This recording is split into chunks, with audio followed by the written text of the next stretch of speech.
Hello and welcome ਬੱਚਿਓ। ਅੱਜ ਦਾ lecture number 5 and ਹੁਣ ਤੱਕ ਆਪਾਂ ਕਾਫੀ ਅੱਗੇ ਆ ਗਏ ਕਰੰਟ ਇਲੈਕਟ੍ਰਿਸਿਟੀ ਦੇ ਵਿੱਚ ਐਂਡ ਕਾਫੀ ਸਾਰੇ ਕਨਸੈਪਟ ਆਪਾਂ ਸਿੱਖ ਚੁੱਕੇ ਪਹਿਲਾਂ ਹੀ।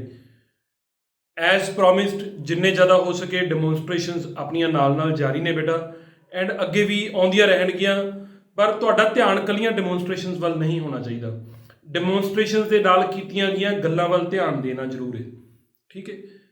ਜਿੱਦਾਂ ਮੈਂ ਤੁਹਾਨੂੰ ਪਿਛਲੇ ਲੈਕਚਰ ਦੇ ਵਿੱਚ ਜਿਹੜਾ ਰੈਜ਼ਿਸਟੈਂਸ ਵਾਲਾ ਟੌਪਿਕ ਕਰਵਾਇਆ ਬਾਂਟਿਆਂ ਦੇ ਨਾਲ, ਤੁਹਾਡਾ ਧਿਆਨ ਬਿਲਕੁਲ ਇਸ ਗੱਲ ਤੇ ਨਹੀਂ ਹੋਣਾ ਚਾਹੀਦਾ ਕਿ ਮੈਂ ਉਹਨੂੰ ਕਰਕੇ ਕੀ ਦਿਖਾ ਰਿਹਾ, ਜੋ ਬੋਲ ਰਿਹਾ ਉਹਦੇ ਵੱਲ ਧਿਆਨ ਜ਼ਿਆਦਾ ਹੋਣਾ ਚਾਹੀਦਾ, ਠੀਕ ਹੈ। ਸੋ ਇਹਨਾਂ ਗੱਲਾਂ ਦਾ ਧਿਆਨ ਰੱਖਿਆ ਕਰੋ। ਤੁਹਾਨੂੰ ਤਾਂ ਦੱਸ ਰਿਹਾ ਕਿ ਸਮਟਾਈਮਸ ਵੀ ਆਰ ਕੈਰੀਡ ਅਵੇ ਵਿਦ ਦ ਸੀਨ, ਕਿ ਸਾਨੂੰ ਸੀਨ ਪਸੰਦ ਆਉਂਦਾ, ਅਸੀਂ ਉਹਦੇ ਵੱਲ ਧਿਆਨ ਦਿੰਦੇ ਹਾਂ ਅਤੇ ਡਾਇਲੋਗਸ ਵੱਲ ਧਿਆਨ ਨਹੀਂ ਦਿੰਦੇ, ਐਂਡ ਉਹ ਇੰਪੋਰਟੈਂਟ ਹੁੰਦਾ, ਠੀਕ ਹੈ।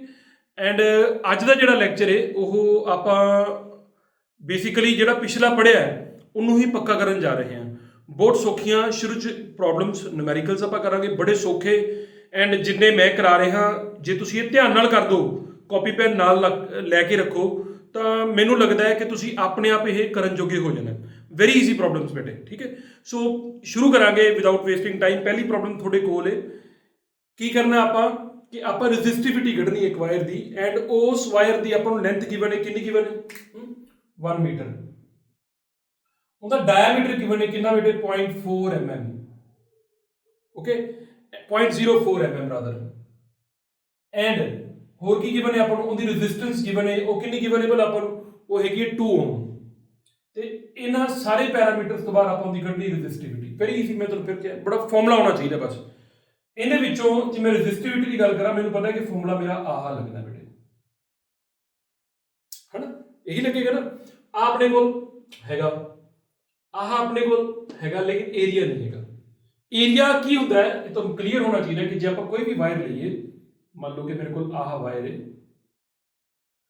ਏਰੀਆ ਹੁੰਦਾ ਬੇਟੇ ਆਹ ਵਾਲਾ ਕ੍ਰੋਸ ਸੈਕਸ਼ਨਲ ਏਰੀਆ ਵਾਲਾ, ਜੇ ਮੈਂ ਕਰੰਟ ਐਂ ਚਲਾ ਰਿਹਾ ਤਾਂ। ਸੋ ਇਸ ਏਰੀਆ ਦੀ ਗੱਲ ਕੀਤੀ ਗਈ ਹੈ। ਹੁਣ ਆਪਾਂ ਨੂੰ ਪਤਾ ਹੈ ਕਿ ਆਪਾਂ ਨੂੰ ਡਾਇਆਮੀਟਰ ਗਿਵਨ ਹੈ, ਡਾਇਆਮੀਟਰ ਤੋਂ ਸਾਡਾ ਰੇਡੀਅਸ ਕਿੰਨਾ ਹੋ ਗਿਆ, ਇਹਦਾ ਹਾਫ, ਯਾਨੀ ਕਿ ਕਿੰਨਾ ਹੋ ਗਿਆ 0.02, ਇਹਨੇ ਬਣਿਆ ਨਾ ਹਾਫ ਮਿਲੀ। ਹੁਣ ਮਿਲੀ ਤੋਂ ਪਹਿਲਾਂ ਮੀਟਰ ਬਣਾਓ, ਮਿਲੀ ਦਾ ਮਤਲਬ ਹੁੰਦਾ ਹੈ 10⁻³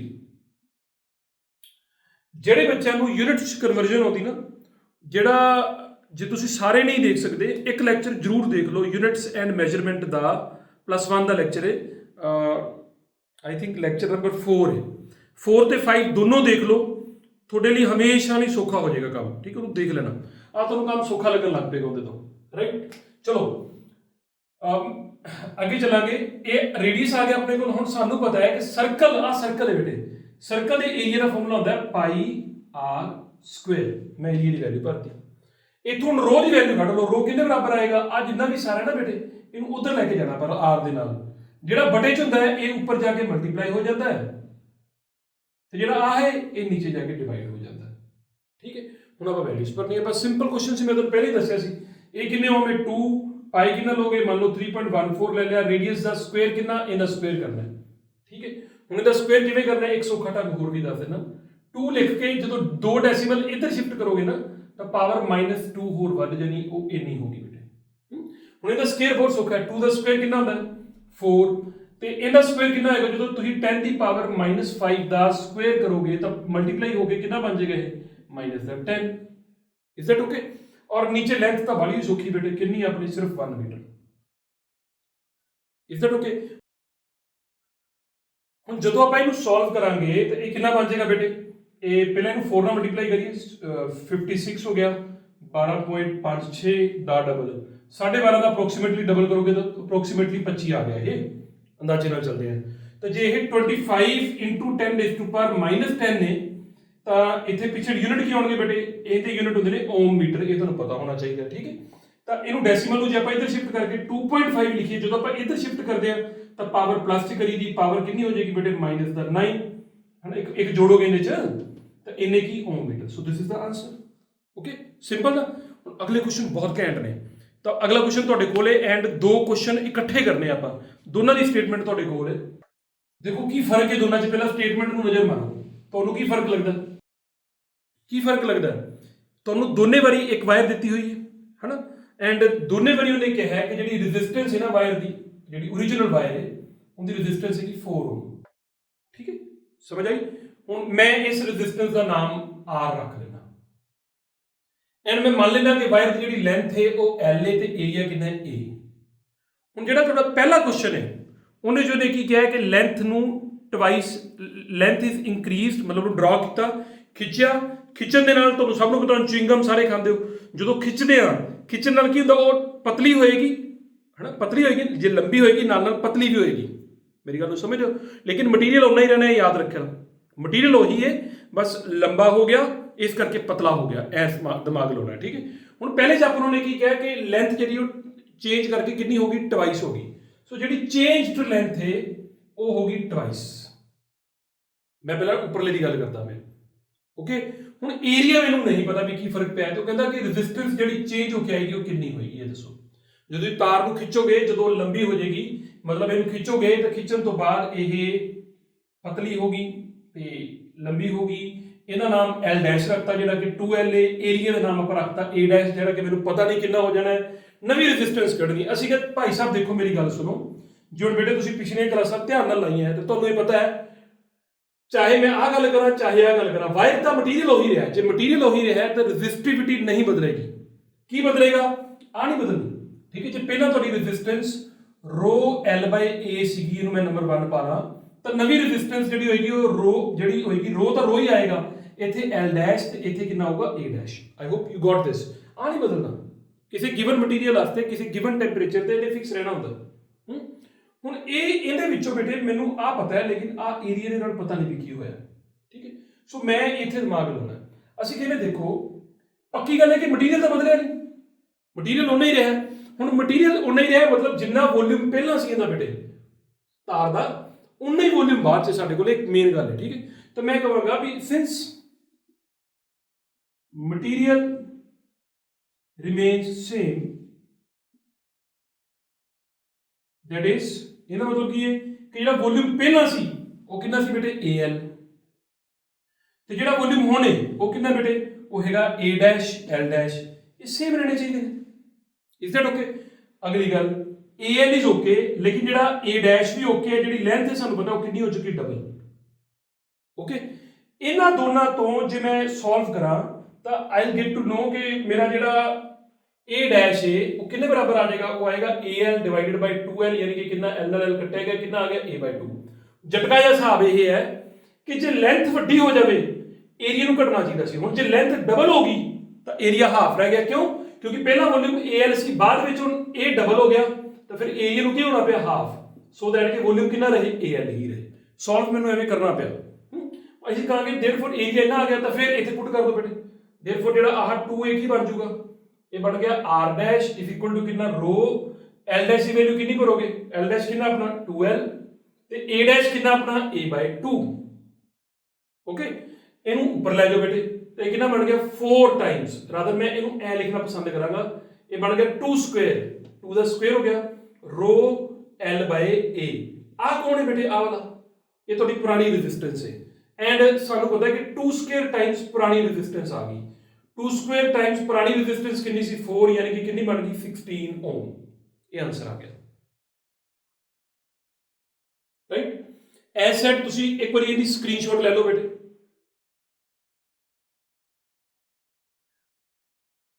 ਹੁਣ ਦੂਜੇ ਕੁਐਸਚਨ ਵੱਲ ਧਿਆਨ ਨਾਲ ਦੇਖੋ। ਦੂਜੇ ਕੁਐਸਚਨ ਦੇ ਵਿੱਚ ਫਰਕ ਕੀ ਹੈ? ਉਹਨੇ ਕਿਹਾ ਕਿ ਜਿਹੜੀ ਲੈਂਥ ਹੈ ਨਾ ਉਹਨੂੰ ਡਰਾ ਕੀਤਾ ਤਾਰ ਨੂੰ, ਲੇਕਿਨ ਲੈਂਥ ਇਜ਼ ਇੰਕਰੀਜ਼ਡ ਬਾਈ ਟਵਾਈਸ। ਮਤਲਬ ਜਿੰਨੀ ਪਹਿਲਾਂ ਹੈਗੀ ਸੀ L ਤੇ ਬਾਈ ਟਵਾਈਸ ਹੋਰ। ਨਹੀਂ ਸਮਝ ਆਈ? ਮੈਂ ਦੱਸਦਾ ਕੀ ਮਤਲਬ ਹੈ। ਇਹਦਾ ਮਤਲਬ ਇਹ ਹੈ ਕਿ ਹੁਣ ਜਿਹੜੀ ਲੰਬਾ ਕੀਤਾ ਗਿਆ ਨਾ, ਇੱਥੇ ਕੁਐਸਚਨ ਨੇ ਤੁਰ ਪੈਣਾ ਬੇਟੇ, ਕਰ ਤੁਸੀਂ ਦੇਣਾ। ਹੁਣ ਕੀ ਹੋਇਆ ਕਿ L ਤੋਂ ਦੀ ਪਹਿਲੀ ਲੈਂਥ ਸੀਗੀ, ਬਾਈ ਟਵਾਈਸ ਯਾਨੀ ਕਿ L ਤੇ 2L ਹੋਰ ਵਧਾ ਦਿੱਤੀ, ਯਾਨੀ ਕਿ ਟੋਟਲ ਕਿੰਨੀ ਚੇਂਜ ਹੋ ਗਈ ਬੇਟੇ, ਟੋਟਲ ਲੈਂਥ ਕਿੰਨੀ ਹੋ ਗਈ 3L। Is that okay? ਜੇ ਟੋਟਲ ਲੈਂਥ 3L ਹੋ ਗਈ ਮਤਲਬ ਹੋਰ ਪਤਲੀ ਹੋ ਗਈ।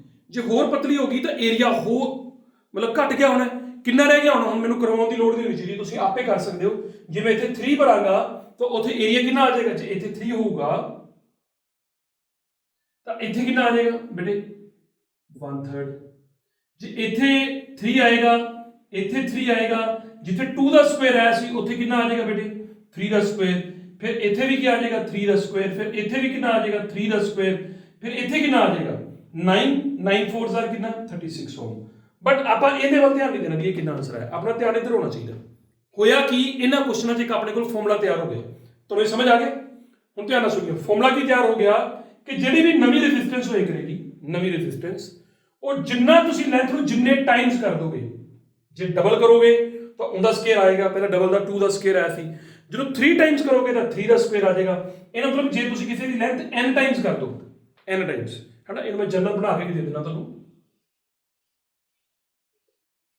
ਤੁਸੀਂ ਇਹਨੂੰ ਇਦਾਂ ਸਮਝਣਾ ਹੈ ਕਿ ਕਿਸੇ ਵਾਇਰ ਦੀ ਲੈਂਥ l ਹੈ, ਕੰਪੀਟੀਸ਼ਨ 'ਚ ਬੇਟੇ ਕੰਮ ਆਊਗਾ ਜੇ ਤੁਸੀਂ ਉਹਦੀ ਲੈਂਥ ਵਧਾ ਕੇ n ਟਾਈਮਸ ਕਰ ਦੋ, n, ਫਿਰ ਏਰੀਆ ਪੱਕਾ ਕਿੰਨਾ ਰਹਿ ਜਾਏਗਾ a/n। ਹੁਣ ਸਮਝੋ ਇਹਨਾਂ ਦੋਨੋਂ ਨੂੰ ਮਲਟੀਪਲਾਈ ਕਰਕੇ ਫਿਰ al ਹੀ ਆਏਗਾ।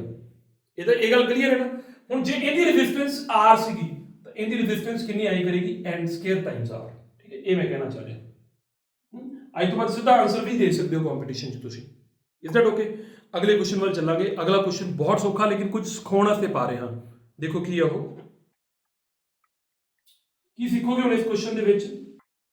ਉਹਨੇ ਕਿਹਾ ਕਿ ਉਹੀ ਵਾਇਰ ਹੈ, 4 ਓਮ ਦੀ ਰੈਜ਼ਿਸਟੈਂਸ ਹੈ, ਓਕੇ, ਅਸੀਂ ਕਿਹਾ ਠੀਕ ਹੈ ਜੀ। ਇਸ ਵਾਰੀ ਉਹਨੂੰ ਖਿੱਚਿਆ ਗਿਆ ਲੇਕਿਨ ਉਹਦੀ ਲੈਂਥ ਸਿਰਫ 2% ਵਧਾਈ। 2% ਬੜਾ ਛੋਟਾ ਹੁੰਦਾ ਹੈ, ਸਮਝਦੇ ਹੋ ਨਾ। ਤਾਂ ਜਿਹੜੀ ਚੇਂਜ ਇਨ ਲੈਂਥ ਹੈ ਨਾ ਉਹ 2% ਦਿੱਤੀ ਗਈ ਹੈ, ਇੰਕਰੀਜ਼ ਇਨ ਲੈਂਥ ਰਾਦਰ, ਪਰਸੈਂਟੇਜ ਇੰਕਰੀਜ਼ ਇਨ ਲੈਂਥ ਉਹ ਕਿੰਨੀ ਹੈ 2%। ਆਪਾਂ ਕੀ ਕਰਨਾ ਹੈ, ਪਰਸੈਂਟੇਜ ਚੇਂਜ ਇਨ ਰੈਜ਼ਿਸਟੈਂਸ, ਇਹ ਆਪਾਂ ਨੂੰ ਚਾਹੀਦੀ ਹੈ। ਓਕੇ, ਕੁਐਸਚਨ ਬਹੁਤ ਇੰਟਰਸਟਿੰਗ ਹੈ ਐਂਡ ਬੜਾ ਸੌਖਾ ਹੈ, ਕੁਝ ਨਵਾਂ ਸਿੱਖੋਗੇ, ਮੈਂ ਤੁਹਾਨੂੰ ਪਹਿਲੇ ਦੱਸਿਆ। ਤੁਸੀਂ ਇਦਾਂ ਦੇ ਕੁਐਸਚਨ ਨੂੰ ਕਿਵੇਂ ਕਰਨਾ ਹੈ, ਦੇਖੋ ਜਦੋਂ ਵੀ ਇੱਥੇ ਪਰਸੈਂਟੇਜ ਘੱਟ ਹੋਵੇ, ਯੂਜ਼ਲੀ ਪਰਸੈਂਟੇਜ ਘੱਟ ਹੀ ਆਉਂਦੀ ਜਿਹੜੀ ਮੈਂ ਗੱਲ ਕਰਨ ਲੱਗਾ, ਠੀਕ ਹੈ, ਤਾਂ ਉਦੋਂ ਤੁਸੀਂ ਕਿਵੇਂ ਚੱਲ ਸਕਦੇ ਹੋ। ਤੁਸੀਂ ਕਹੋਗੇ ਸਰ ਦੇਖੋ ਵੀ ਆ ਤੁਹਾਡੇ ਕੋਲ ਵਾਇਰ ਸੀ, ਇਹਦੀ ਲੈਂਥ l, ਏਰੀਆ ਕਿੰਨਾ ਹੈ a ਹੈ, ਠੀਕ ਹੈ। ਜੇ ਤੁਸੀਂ ਸਿਰਫ 2% ਵਧਾਈਏ ਤਾਂ ਇਹਦਾ ਮਤਲਬ ਹੈ ਕਿ ਮੰਨ ਲਓ ਕਿ ਥੋੜੀ ਜਿਹੜੀ ਚੇਂਜ ਆਈ ਹੈ, ਉਹ ਕਿੰਨੀ ਆਈ ਹੈ ਬੇਟੇ, ਉਹਦਾ ਨਾਮ ਆਪਾਂ ਰੱਖ ਦਿੰਦੇ ਹਾਂ ਵੀ l ਤੋਂ ਥੋੜੀ ਜਿਹੀ ਵੱਧ ਗਈ, ਕਿੰਨੀ ਵੱਧ ਗਈ dl। ਸੋ ਇਹਨੂੰ ਕਿਵੇਂ ਲਿਖੀਏ, ਜਿਹੜਾ ਆ ਹੈ ਇਹਨੂੰ ਮੈਥਮੈਟਿਕਲੀ ਕਿਵੇਂ ਲਿਖੀਏ, ਅਸੀਂ ਇਹਨੂੰ ਐ ਲਿਖ ਸਕਦੇ ਹਾਂ ਕਿ ਇਹ dl ਯਾਨੀ ਕਿ change in length divided by l। dl ਨੂੰ ਤੁਸੀਂ ਐ ਲੈਣਾ ਕਿ ਚੇਂਜ ਇਨ ਲੈਂਥ ਹੈ, ਚੇਂਜ ਇਨ ਲੈਂਥ ਬਟਾ ਓਰੀਜਨਲ ਲੈਂਥ ਇਨਟੂ 100। ਇਹ ਤੁਹਾਨੂੰ 2% ਦਿੱਤਾ ਹੋਇਆ ਬੇਟੇ, ਇਹੀ ਹੁੰਦਾ ਚੇਂਜ, ਪਰਸੈਂਟੇਜ ਚੇਂਜ ਬੇਟੇ ਇਹਨੂੰ ਹੀ ਬੋਲਦੇ ਨੇ। ਤੁਸੀਂ ਪਿਛਲੇ ਸਾਲ ਐਰਰ ਐਨਾਲਿਸਿਸ 'ਚ ਇਦਾਂ ਨੇ ਬੜਾ ਕੁਝ ਪੜ੍ਹਿਆ +1 ਦੇ ਵਿੱਚ, ਠੀਕ ਹੈ। ਆਪਾਂ ਕੱਢਣਾ ਕੀ ਫਿਰ ਉਹ ਵੀ ਦੱਸ ਦਿਓ ਮੈਨੂੰ। ਉਹ ਕੱਢਣਾ dr/r ਇਨਟੂ 100, ਇਹ ਆਪਾਂ ਕੱਢ ਕੇ ਦੇਣਾ। ਬੜਾ ਸੌਖਾ ਕੁਐਸਚਨ ਹੈ, ਮੈਂ ਤੁਹਾਨੂੰ ਪਹਿਲੇ ਦੱਸ ਰਿਹਾ। ਤੁਹਾਨੂੰ ਪਤਾ ਹੈ ਕਿ ਜਿਹੜਾ ਵੋਲਿਊਮ ਉਹ ਫਿਕਸ ਰਹਿਣਾ ਹੁੰਦਾ ਹੈ ਨਾ।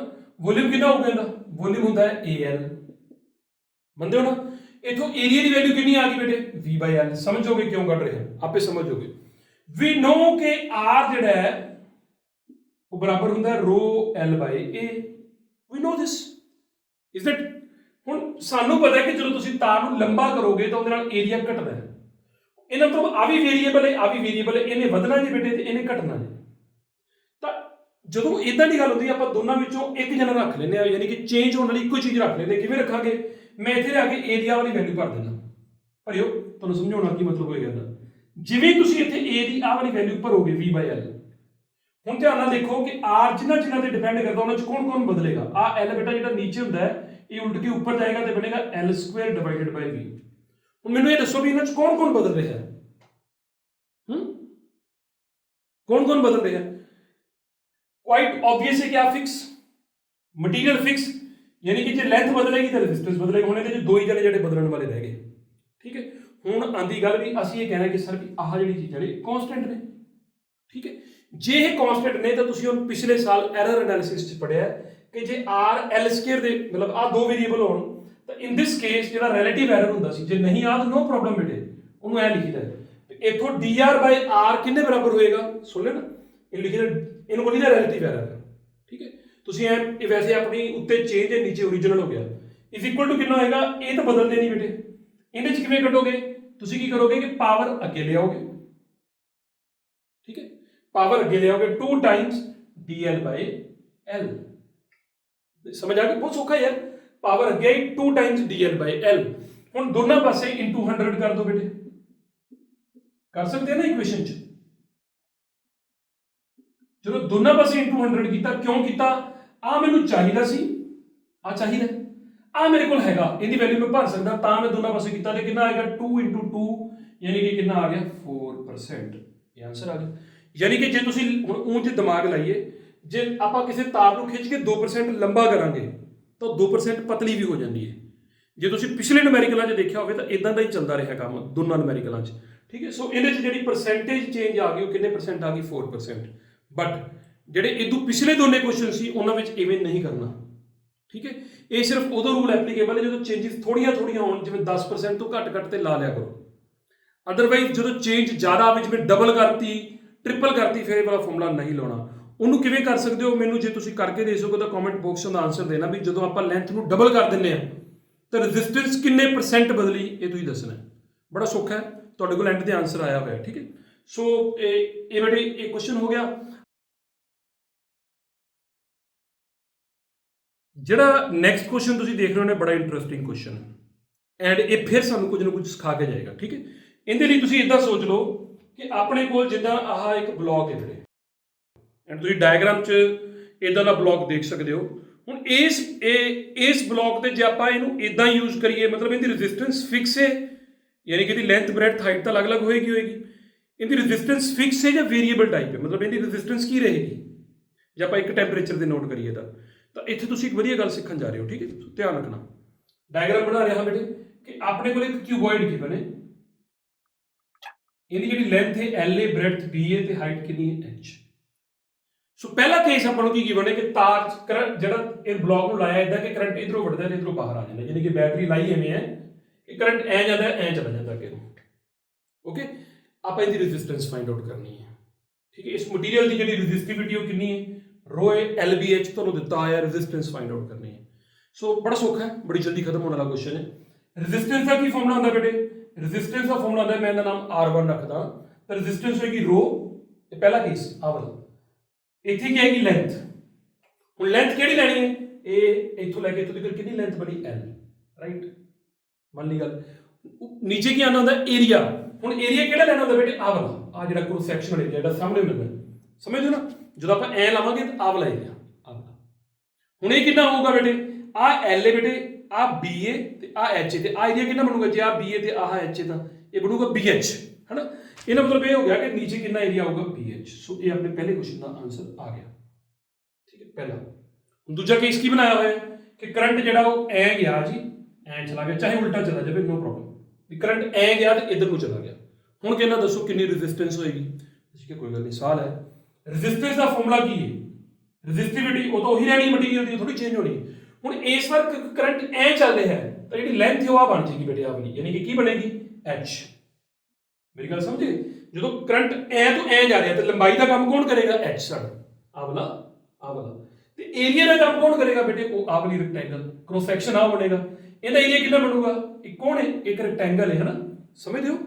ਜਿਵੇਂ ਆ ਹੈ, ਆ ਵਾਲੀ, ਆ L ਹੈ, ਆ B ਹੈ, ਤਾਂ ਫਿਰ ਇਹ ਕਿੰਨਾ ਬਣੇਗਾ LB, ਓਕੇ। ਸੋ ਇਹਦਾ ਮਤਲਬ ਨੀਚੇ ਕਿੰਨਾ ਆ ਜਾਏਗਾ LB। ਬੇਟੇ ਇਹ ਤੁਹਾਡੇ ਦੋਨੋਂ ਆਨਸਰ ਆ ਗਏ। ਕਿੰਨਾ ਸੌਖਾ ਕੁਐਸਚਨ ਸੀ, ਲੇਕਿਨ ਸਿਖਾਇਆ ਇਹਨੇ ਇਹ ਕਿ ਕਿਸੇ ਵੀ ਇੱਕ ਬਲੌਕ ਦੀ ਜਿਹੜੀ ਰੈਜ਼ਿਸਟੈਂਸ ਹੁੰਦੀ ਉਹ ਇਹ ਡਿਪੈਂਡ ਕਰਦੀ ਕਿ ਤੁਸੀਂ ਕਿਧਰੇ ਪਾਸੋਂ ਸਪਲਾਈ ਦੇ ਰਹੇ ਹੋ।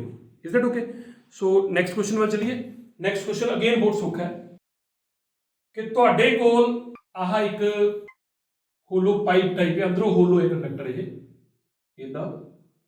ਇਹਦਾ ਜਿਹੜਾ ਆ ਰੇਡੀਅਸ ਹੈ ਆ ਵਾਲਾ, ਇਹ ਹੈਗਾ A, ਤੇ ਜਿਹੜਾ ਬਾਹਰਲਾ ਆਊਟਰ ਰੇਡੀਅਸ ਹੈ ਉਹ ਹੈਗਾ B, ਐਂਡ ਹੋਰ ਕੀ ਗਿਵਨ ਹੈ ਆਪਾਂ ਨੂੰ, ਲੈਂਥ L ਗਿਵਨ ਹੈ। ਉਹ ਕਹਿੰਦਾ ਕਿ ਜੀ ਐ ਗਿਆ ਕਰੰਟ ਤੇ ਇਦਾਂ ਇੱਥੋਂ ਆ ਰਿਹਾ ਹੈ ਕਰੰਟ, ਆਫ ਕੋਰਸ ਅੰਦਰੋਂ ਖਾਲੀ ਹੈ ਤਾਂ ਕਰੰਟ ਕਿੱਥੋਂ ਚੱਲੇਗਾ, ਬਾਹਰਲੀ ਜਿਹੜੀ ਉਹ ਮੋਟਾਈ ਦੇ ਵਿੱਚੋਂ ਇਦਾਂ ਕਰਕੇ, ਠੀਕ ਹੈ। ਆਪਾਂ ਰੈਜ਼ਿਸਟੈਂਸ ਫਾਈਂਡ ਆਊਟ ਕਰਨੀ, ਸਿੰਪਲ। ਹੁਣ ਦੇਖੋ ਕੀ ਫਰਕ ਕੀ ਆਏਗਾ, ਬੜਾ ਸੌਖਾ ਬੇਟਾ, ਮੈਂ ਫਿਰ ਕਹਿ ਰਿਹਾ। ਤੁਸੀਂ ਧਿਆਨ ਨਾਲ ਦੇਖੋ, ਜਦੋਂ ਤੁਸੀਂ ਸਾਹਮਣੇ ਤੋਂ ਦੇਖੋਗੇ ਨਾ ਇਧਰੋਂ, ਤੁਹਾਨੂੰ ਏਰੀਆ ਸਿਰਫ ਆਹੀ ਨਜ਼ਰ ਆਉਣਾ, ਆਹ ਵਾਲਾ, ਠੀਕ ਹੈ।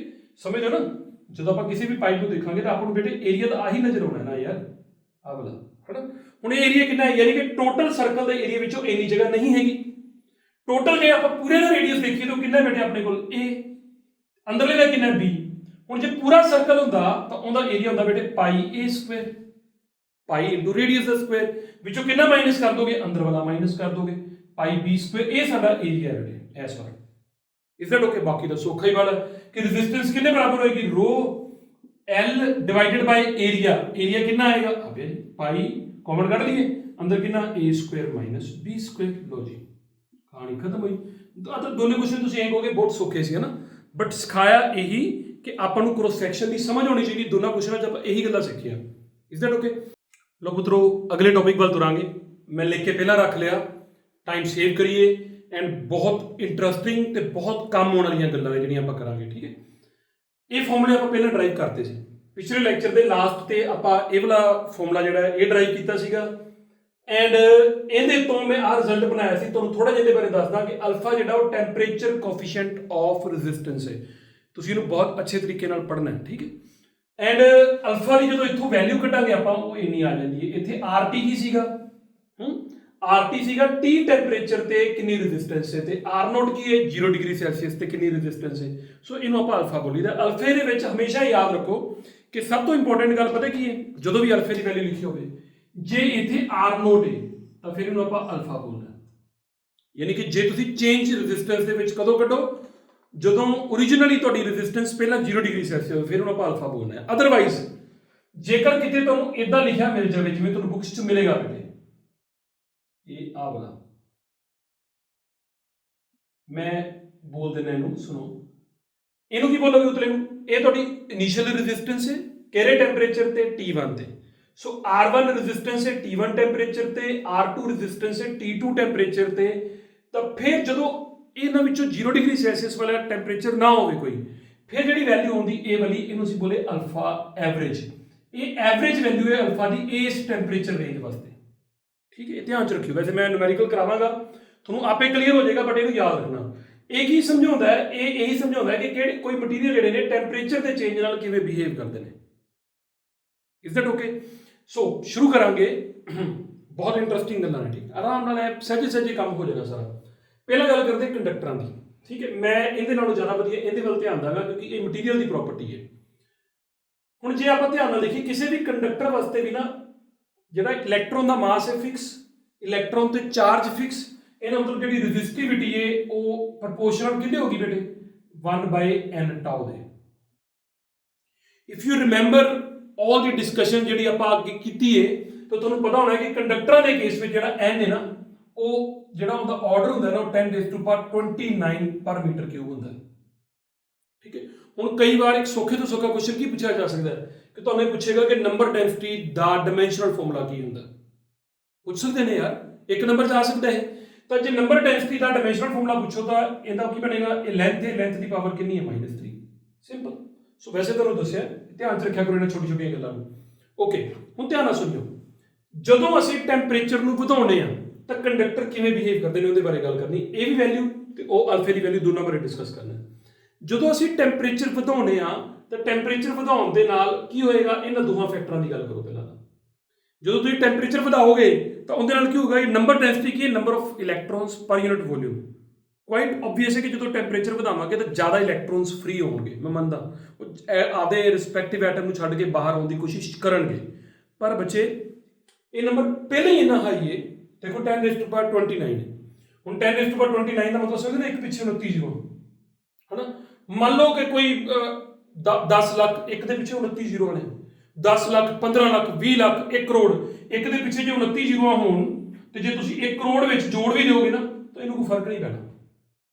ਅਰੇ ਯਾਰ ਕਰੋੜ ਨਾਲ ਕਿੰਨਾ ਪਿੱਛੇ 7 ਜ਼ੀਰੋ ਆਉਣਗੀਆਂ ਪਿੱਛੇ ਜਾ ਕੇ। ਮਤਲਬ ਐ ਕਰੋ ਕਿ ਲਿਖੀ ਚਲੋ ਲਾਸਟ ਤੇ ਜਾ ਕੇ ਕਿਤੇ 1 ਤੇ ਉਸ ਤੋਂ ਬਾਅਦ ਪਿੱਛੇ 6 ਜ਼ੀਰੋ ਆਉਣੀਆਂ ਨੇ। ਸਮਝਦੇ ਹੋ? ਤਾਂ ਇਹ ਐਡਾ ਵੱਡਾ ਨੰਬਰ ਹੈ ਕਿ ਇਹਨੂੰ ਬਹੁਤਾ ਜ਼ਿਆਦਾ ਫਰਕ ਨਹੀਂ ਪੈਂਦਾ। ਸੋ ਬੇਸਿਕਲੀ ਮੈਂ ਤੁਹਾਨੂੰ ਕੀ ਸਿਖਾਇਆ ਕਿ ਕੰਡਕਟਰਾਂ ਦੇ ਕੇਸ ਵਿੱਚ ਟੈਂਪਰੇਚਰ ਵਧਾਉਣ ਦੇ ਨਾਲ n ਨੂੰ ਬਹੁਤਾ ਫਰਕ ਨਹੀਂ ਪੈਂਦਾ। Is that okay? ਇਹ ਗੱਲ ਧਿਆਨ ਚ ਰੱਖੋ ਕਿਉਂਕਿ ਇਹਨਾਂ ਦਾ n ਪਹਿਲਾਂ ਹੀ ਬਹੁਤ ਜ਼ਿਆਦਾ ਹੈ। ਇੰਨੇ ਵੱਡੇ ਜਿਹੜਾ ਪਹਿਲੇ ਰੱਜਿਆ ਪੁੱਜਿਆ ਹੋਵੇ ਉਹਨੂੰ ਕੀ ਤੁਸੀਂ ਰਜਾਓਗੇ ਹੋਰ। ਅਗਲੀ ਗੱਲ ਕਰਦੇ ਟਾਓ ਦੀ। ਟਾਓ ਕੀ ਚੀਜ਼ ਹੁੰਦੀ? Average relaxation time. ਇਹੀ ਹੈ ਨਾ। ਹੁਣ ਰਿਲੈਕਸੇਸ਼ਨ ਟਾਈਮ ਕੀ? ਜਦੋਂ ਇਲੈਕਟ੍ਰੋਨ ਚੱਲਦਾ ਹੈ ਉਹ ਕੀ ਕਰਦਾ? ਟਕਰਾਉਂਦਾ ਹੈ ਹਨਾ। ਉਹਨਾਂ ਸਾਰੀਆਂ ਟਕਰਾਵਾਂ ਜਿਹੜੀਆਂ ਟੱਕਰਾਂ ਨੇ ਉਹਨਾਂ ਦਾ ਰਿਲੈਕਸੇਸ਼ਨ ਟਾਈਮ ਐਵਰੇਜ ਹੁੰਦੀ ਹੈ। ਜਦੋਂ ਤੁਸੀਂ ਟੈਂਪਰੇਚਰ ਵਧਾਓਗੇ ਤਾਂ ਉਹ ਰਿਲੈਕਸ ਨਹੀਂ ਕਰ ਪਾਏਗਾ, ਉਹ ਕੋਲੀਜਨ ਜਲਦੀ ਕਰੇਗਾ। ਜੇ ਜਲਦੀ ਕਰੇਗਾ ਤਾਂ ਹਰ ਕੋਲੀਜਨ ਦਾ ਜਿਹੜਾ ਮਤਲਬ 2 ਸਕਸੈਸਿਵ ਕੋਲੀਜਨਸ 'ਚ ਟਾਈਮ ਘਟੇਗਾ। ਇਹਨਾਂ ਤੋਂ ਟੋਟਲ ਓਵਰਆਲ ਐਵਰੇਜ ਘਟੇਗੀ। ਯਾਨੀ ਕਿ ਇਹ ਘਟੇਗਾ, ਜੇ ਇਹ ਘਟੇਗਾ ਤਾਂ ਇਹ ਕੀ ਕਰੇਗਾ? ਵਧੇਗਾ। ਸੋ ਕੁਆਇਟ ਆਬਵੀਅਸ ਹੈ ਕਿ ਜਿਹੜੀ ਰੈਜ਼ਿਸਟਿਵਿਟੀ ਉਹ ਕੀ ਕਰਦੀ ਹੈ? ਵੱਧ ਜਾਂਦੀ ਹੈ। ਠੀਕ ਹੈ, ਇੱਕ ਗੱਲ ਤੇ ਯਾਦ ਰੱਖੋ। ਦੁਬਾਰਾ ਫਿਰ ਸੁਣ ਲਓ, ਇਹਨੇ ਬਦਲਣਾ ਨਹੀਂ। ਇਹ ਬਦਲਿਆ ਫਲਾਣਾ ਟਮਕਾਣਾ, ਹੁਣ ਤੁਹਾਨੂੰ ਸਮਝ ਹੈ। ਅਗਲੀ ਗੱਲ, ਜੇ ਆਪਾਂ ਟੈਂਪਰੇਚਰ ਦੇ ਨਾਲ ਰੈਜ਼ਿਸਟਿਵਿਟੀ ਦਾ ਗ੍ਰਾਫ ਬਣਾਈਏ ਕੰਡਕਟਰਾਂ ਦੇ ਕੇਸ 'ਚ, ਮੰਨ ਲਓ ਮੈਂ ਕਾਪਰ ਦਾ ਗ੍ਰਾਫ ਬਣਾਵਾਂ ਤਾਂ ਕਾਪਰ ਦਾ ਗ੍ਰਾਫ ਇਦਾਂ ਦਾ ਹੁੰਦਾ ਨੋਨ ਲੀਨੀਅਰ ਗ੍ਰਾਫ ਹੈ, ਯਾਨੀ ਕਿ ਜਿਵੇਂ ਜਿਵੇਂ ਟੈਂਪਰੇਚਰ ਵੱਧਦਾ ਉਵੇਂ ਉਵੇਂ ਰੈਜ਼ਿਸਟਿਵਿਟੀ ਵੱਧਦੀ ਹੈ। ਬਸ ਤੁਸੀਂ ਗ੍ਰਾਫ ਦੀ ਨੇਚਰ ਯਾਦ ਕਰ ਲਓ, ਹੋਰ ਕੋਈ ਲੋੜ ਨਹੀਂ ਹੈਗੀ, ਠੀਕ ਹੈ। ਐਂਡ ਇਹਦੀ ਜਿਹੜੀ ਆਰਡਰ ਹੈ ਉਹ 10⁻⁻8 ਓਮ ਮੀਟਰ ਹੁੰਦਾ, ਇਸ ਦੇ ਨੇੜੇ ਤੇੜੇ ਹੁੰਦਾ ਹੈ, ਠੀਕ ਹੈ। ਇੱਕ ਗੱਲ ਆ ਗਈ। ਹੁਣ ਅਲਫੇ ਬਾਰੇ ਗੱਲ ਕਰੋ। ਟੈਂਪਰੇਚਰ ਵਧਾਉਣ ਦੇ ਨਾਲ ਸਾਡੇ ਅਲਫੇ ਨੂੰ ਕੀ ਫਰਕ ਪਏਗਾ ਇਹ ਆਪਾਂ ਦੱਸਣਾ। ਟੈਂਪਰੇਚਰ ਵਧਾਉਣ ਦਾ ਮਤਲਬ ਹੈ, ਭਾਵੇਂ ਤੁਸੀਂ ਇੱਥੇ ਦੇਖ ਲਓ ਬੇਟਾ ਤਾਂ ਵੀ ਚੱਲੇਗਾ, ਜਦੋਂ ਤੁਸੀਂ ਟੈਂਪਰੇਚਰ ਵਧਾਓਗੇ ਤਾਂ T2 T1 ਨਾਲੋਂ ਵੱਡਾ ਹੋ ਜਾਏਗਾ, ਇਹੀ ਮਤਲਬ ਹੁੰਦਾ ਵਧਾਉਣ ਦਾ। ਜੇ ਟੈਂਪਰੇਚਰ ਵੱਧ ਗਿਆ, ਇਹ ਵੱਡਾ ਹੋ ਗਿਆ, ਯਾਨੀ ਕਿ ਆ ਚੀਜ਼ ਪੋਜ਼ਿਟਿਵ ਹੋ ਗਈ। ਸਾਨੂੰ ਪਤਾ ਹੈ ਕਿ ਟੈਂਪਰੇਚਰ ਵਧਾਉਣ ਦੇ ਨਾਲ ਆਪਾਂ ਪਿਛਲੇ ਲੈਕਚਰ 'ਚ ਦੇਖਿਆ ਕਿ ਰੈਜ਼ਿਸਟੈਂਸ ਵਧਦੀ ਹੈ, ਯਾਦ ਹੈ ਕਿ ਨਹੀਂ? ਕਿਉਂਕਿ ਟੈਂਪਰੇਚਰ ਵਧਾਉਣ ਦੇ ਨਾਲ ਰੈਜ਼ਿਸਟੈਂਸ ਵਧਦੀ ਹੈ, ਇਹਦਾ ਮਤਲਬ ਪੱਕੀ ਗੱਲ ਹੈ ਕਿ R2 R1 ਨਾਲੋਂ ਵੱਡਾ ਹੋਏਗਾ। ਜੇ R2 R1 ਨਾਲੋਂ ਵੱਡਾ ਹੈ, ਯਾਨੀ ਕਿ ਵੱਡੇ 'ਚ ਛੋਟਾ ਮਾਈਨਸ ਕਰੋਗੇ, ਇਹ ਵੀ ਪੋਜ਼ਿਟਿਵ ਹੋਏਗਾ, ਇਹ ਵੀ ਪੋਜ਼ਿਟਿਵ ਹੋਏਗਾ। ਇਹਨਾਂ ਮਤਲਬ ਆ ਤਾਂ ਵੈਸੇ ਹੀ ਪੋਜ਼ਿਟਿਵ ਹੈ ਬੇਟਾ, ਤਾਂ ਪੋਜ਼ਿਟਿਵ ਪੋਜ਼ਿਟਿਵ ਪੋਜ਼ਿਟਿਵ, ਯਾਨੀ ਕਿ ਅਲਫਾ ਕੀ ਆਏਗਾ? ਪੋਜ਼ਿਟਿਵ। ਸੋ ਆਪਾਂ ਬੋਲਾਂਗੇ ਕਿ ਅਲਫਾ ਇਜ਼ ਪੋਜ਼ਿਟਿਵ। ਕੀ ਸਿੱਖੇ, ਸਮਝ ਗਏ? ਟੈਂਪਰੇਚਰ ਵਧਾਉਣ ਨਾਲ ਰੈਜ਼ਿਸਟਿਵਿਟੀ ਵੱਧਦੀ ਹੈ ਤੇ ਅਲਫਾ ਜਿਹੜਾ ਉਹ ਕੰਡਕਟਰਾਂ ਦਾ ਕੀ ਹੁੰਦਾ? ਪੋਜ਼ਿਟਿਵ, ਤੇ ਗ੍ਰਾਫ ਆ ਹੁੰਦਾ। ਇਹਨਾਂ ਦਾ ਇਹਦੇ ਤੇ ਕੋਈ ਇਫੈਕਟ ਨਹੀਂ ਹੁੰਦਾ। ਓਕੇ, ਹੁਣ ਗੱਲ ਕਰਦੇ ਆਪਾਂ ਅਲੋਇਜ਼ ਦੀ ਬੇਟੇ, ਠੀਕ ਹੈ। ਅਲੋਇਜ਼ ਬਾਰੇ ਕੀ ਖਿਆਲ ਹੈ? ਅਲੋਇਜ਼ ਯਾਦ ਹੈ ਕਿਹੜੀ ਕਿਹੜੀ ਅਸੀਂ ਤੁਹਾਨੂੰ ਸਾਰੀਆਂ ਕੰਪੋਜੀਸ਼ਨਾਂ ਦਿੱਤੀਆਂ ਸੀਗੀਆਂ, ਦੁਬਾਰਾ ਫਿਰ ਇੱਕ ਵਾਰ ਦੇ ਰਿਹਾ, ਬਟ ਮੈਂ ਤੁਹਾਨੂੰ ਤੋਂ ਉਮੀਦ ਕਰਦਾ ਕਿ ਤੁਸੀਂ ਇਹਨੂੰ ਲਰਨ ਵੀ ਕਰੋਗੇ, ਠੀਕ ਹੈ। ਅਲੋਇਜ਼ ਜਿਵੇਂ ਕਿ ਆਪਾਂ ਨਾਈਕ੍ਰੋਮ ਦੀ ਗੱਲ ਕੀਤੀ ਸੀ ਬੇਟੇ, ਮੈਂਗਨੀਨ ਦੀ ਗੱਲ ਕੀਤੀ ਸੀ, ਹੁਣ ਮੈਂ ਫਿਰ ਤੁਹਾਡੇ ਨਾਲ ਇਹਨਾਂ ਦੋਹਾਂ ਦੀ ਗੱਲ ਕਰ ਲਾਂਗਾ, ਠੀਕ ਹੈ। ਹੁਣ ਜਿਹੜੀ ਜਿੰਨੇ ਵੀ ਅਲੋਇਜ਼ ਨੇ, ਇਹਨਾਂ ਦੇ ਵਿੱਚ ਕੀ ਹੁੰਦਾ ਹੈ ਕਿ ਜਦੋਂ ਤੁਸੀਂ ਟੈਂਪਰੇਚਰ ਵਧਾਉਂਦੇ ਹੋ, ਟੈਂਪਰੇਚਰ ਵਧਾਉਣ ਦੇ ਨਾਲ ਤੁਹਾਨੂੰ ਯਾਦ ਹੋਏਗਾ ਕਿ ਮੇਰੀ ਜਿਹੜੀ ਵਾਇਰ ਸੀ ਉਹ ਨਾਈਕ੍ਰੋਮ ਹੀ ਸੀਗੀ, ਜਿਹੜੀ ਐਕਸਪੈਰੀਮੈਂਟ ਦੇ ਵਿੱਚ ਮੈਂ ਤੁਹਾਨੂੰ ਐ ਕਰਦਾ ਕਿ ਨਾਲ ਤੁਹਾਨੂੰ ਦੇ ਵੀ ਦਿੰਦਾ ਕਿ ਆਪਾਂ ਕਿਵੇਂ ਐਕਸਪੈਰੀਮੈਂਟ ਪਰਫਾਰਮ ਕੀਤਾ ਸੀ, ਦੇਖ ਲਓ ਤੁਸੀਂ।